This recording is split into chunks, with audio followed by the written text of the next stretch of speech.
Okay, before I get into this review, I just want to say, rest in peace, Betty White. You were a true legend in comedy and acting. It sucks that you're gone right now. You're about to turn 100 years old. Oh, but I guess God really wants you to come up and be with Him. Also, God loves His children.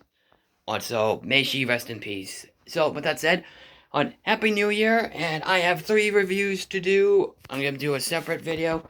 Oh, and what I'm gonna do, I'm gonna start off with a jungle adventure film, from Disney that I finally saw. Too bad I didn't see it in theaters. What I'm gonna talk about is Jungle Cruise, the newest live-action Disney adventure film. Oh, and it's also another film that's based off a ride since Tomorrowland was released in theaters a few years ago. Well, at least like 6 years ago, it was released on the big screen. Alright, but now we're finally talking about the Jungle Cruise. And for the critical reaction of the film, it was average, positively average, from critics, but audiences seems to love the hell out of it. If you saw the audience reaction to this movie, it was actually wildly positive. Oh crap, I can totally see why. This is a film, when I saw the trailers to this, this was supposed to come out last year, actually. Okay, but it got delayed for another year and decided to come out this year. And honestly, I feel that the wait was truly worth it and I hope they make a sequel to this because I really freaking love this movie. I think Jungle Cruise is an awesome Disney movie. This was more of a mix between, which I know everyone's been trying to make a comparison to, a mix between of Pirates of the Caribbean, but in the jungle, but also adding in elements of The Mummy. And I'm talking about the Brendan Fraser movies.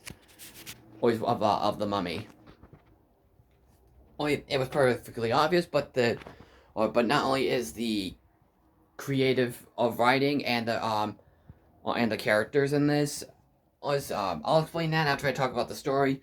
The story is about a girl named Lily, played by Emily Blunt from Mary Poppins Returns and the Quiet Place movies, who is trying to look for the Tree of Life. So she tries to find some artifacts, including an arrowhead, which you probably already know about the twist, which I don't want to give too much away.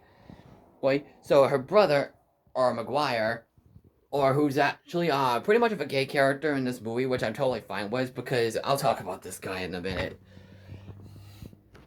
They're about to go off an adventure down to Brazil, down to the Amazon jungle. And then while that's going on, there's a character named Frank, played by Dwayne Johnson, who's War Jack Sparrow meets Rick O'Connell from the Mummy movies, and especially Maui from Moana. What do you call it? He's of course giving out jungle cruises, but of course, much like Star Wars, he owes money to a certain person, or whatever, and that certain person in this movie, is friggin' Paul Giamatti. And I'll talk about him in a minute as well. But of course, Emily Blunt hires him, but we already know about about the scam that he was trying to do or something. But while that's going, so basically he agrees to help her out. But while that's going on, there's an evil prince, played by Jesse Plemons, and he wants to take the petals from the Tree of Life, which the Tree of Life is supposed to the petals have a magical power to cure anyone's curse, or cure anyone's illness or whatever. So it's kind of like that. Well, actually no. Let me start. So yeah, it cures illness and curses. So they come across some other dangers like rapids, or a tribe, and a whole bunch of other puzzles and whatnot, and then they get to the Tree of Life as well. So the curse in this film is more like the Pirates of the Caribbean curses, or whatever. Alright, what's so cool about... Well, actually, I'll get to the good stuff, because I don't think there's really much of a bad thing in this movie. Or at least one particularly I will talk about, but I'll just get to to the good stuff. First of all, the characters. I love every single last one of them. Every single last character in this movie, from the acting and the writing on them, and the way these actors was given their all they got. It was so worth it. It was so worth it, and they make him so entertaining. Like Emily Blunt was just adorable in this movie. She is maybe she's your typical female lead character that just feels like she's perfect or something. However, for this one, what makes this one a better character, and what Jin from Rogue One and Mulan crashed and burned. Well, and I'm talking about the live action characters, not the movies. I'm talking about that sort of. I'm just talking about the characters that motivations that just sort of crashed and burned. This one is more like a Rey Skywalker Wonder Woman type character where she felt passionate, happy, like gives out good emotion, or whatever. Or I know that the other ones did sort of try, but it wasn't enough. But still, I just love Lily. Oh, and Emily Blunt's performance is just pure adorable. Oh, from 1 minute to the end. Oh, and I dare say she's legit beautiful in this damn movie. Wait, the brother. I love the brother in this movie. He was one of the funniest things in the movie. Oh, and he did. Oh, and like I said, for the Mummy concept, he did remind me of Jonathan from the Mummy movies. Like Jonathan and all of the Mummy movies was usually the best part of the movie. Say what you want about 3, about Mummy, Tomb of the Dragon Emperor, but that's honestly, that's a guilty pleasure movie, which I will talk about one day. Right, so McGuire, the brother was fucking great.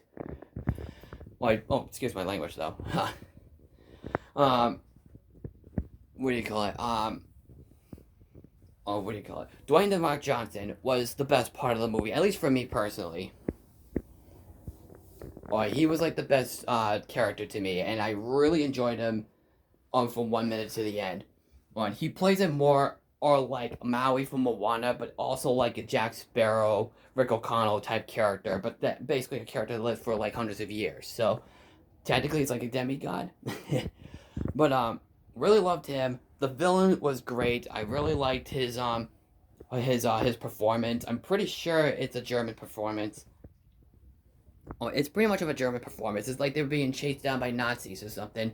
But I guess you could also kind of compare this to Indiana Jones, also as well, like a live action on Indiana Jones Mummy movie, but also adding in Pirates of the Caribbean elements. What's the elements of Pirates of the Caribbean, where Frank has a bit of a history with them, which is one of the twists of this film, which is very clever. And the backstory is really cool too.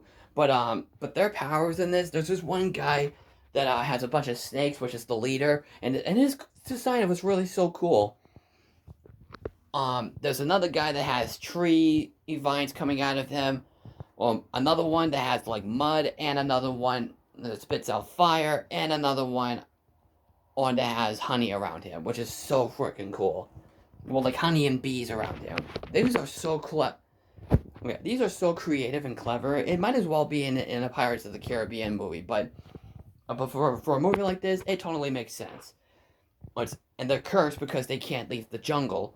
They can't leave the river or whatever. And if they do, they have to be sucked back into it, which is also really cool too. What do you call it? I even like the adventures that they go through. I love the Jaguar, or that Frank owes me money. What he goes through. Sorry. I love the Jaguar that he has as a pet. It's a very cute character, or two. One of the cutest things in the movie. But she's all CG. But I'm totally fine with that. I mean, how can you totally train? Well, I know there are people that can tame animals like that, but still, it could probably take a long time. Paul Giamatti, which I really do gotta talk about. I seriously wish. I guess it's a bit of one of my nitpicks with the film. I wish he was the bad guy in the movie. This is a perfect film for him to play as a bad guy, but he's more, or of the typical Jabba the Hutt type character, but he was so funny, and his performance was almost like Marty Wolf, but with a he was like Marty Wolf, but with a French accent. And it was so funny and so entertaining. I really wish he was the bad guy of the picture, and it all throughout. Also, that's one of my nitpicks with the film. The other nitpick I have with the movie is some of the effects. I will admit that the CG in the film, I will admit it was obvious that it's all CG, but they did a very good job with it, though. I do think the CG is very good, except for one of the scenes that felt very pathetic. Or like the scene where they're like trying to get away from the torpedo, they crash through this giant this small building, and with the boat, and the way the boat lands into the water. Or if you know what I mean, and when you see the movie and like how it works, it's so lame and pathetic. Well, that's the only awful special effects in the film that was in there.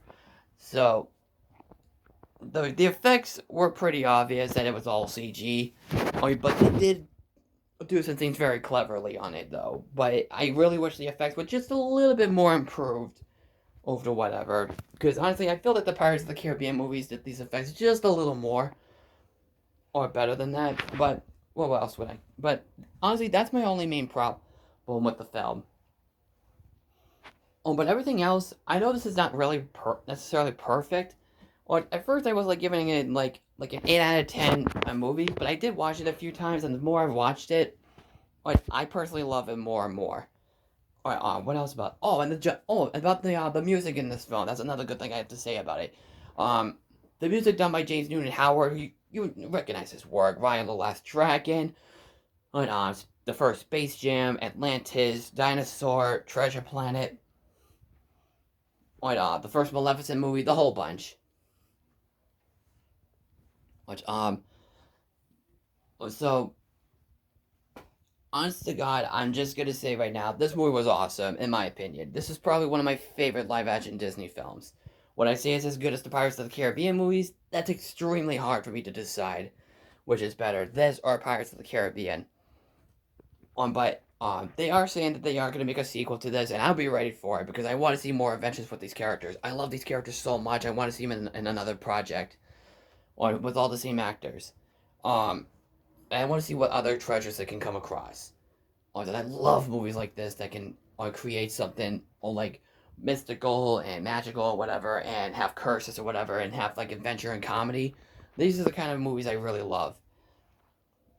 So they are in the process of making a sequel, and honestly, this is definitely one of my favorite films of this year. Or and so if you haven't seen the movie yet, it's down on Disney Plus. That's how I saw it. And I really wish I went to go see this in theaters. I probably would have saw it at a Jonas Furniture or IMAX 3D theater. I probably would have saw that. But whatever. So that's it for this review. I got 2 more. I'm going to talk about Encanto next, and I'll talk about Courage the Cowardly Dog. I'll cross over with Scooby-Doo movie next. After Encanto.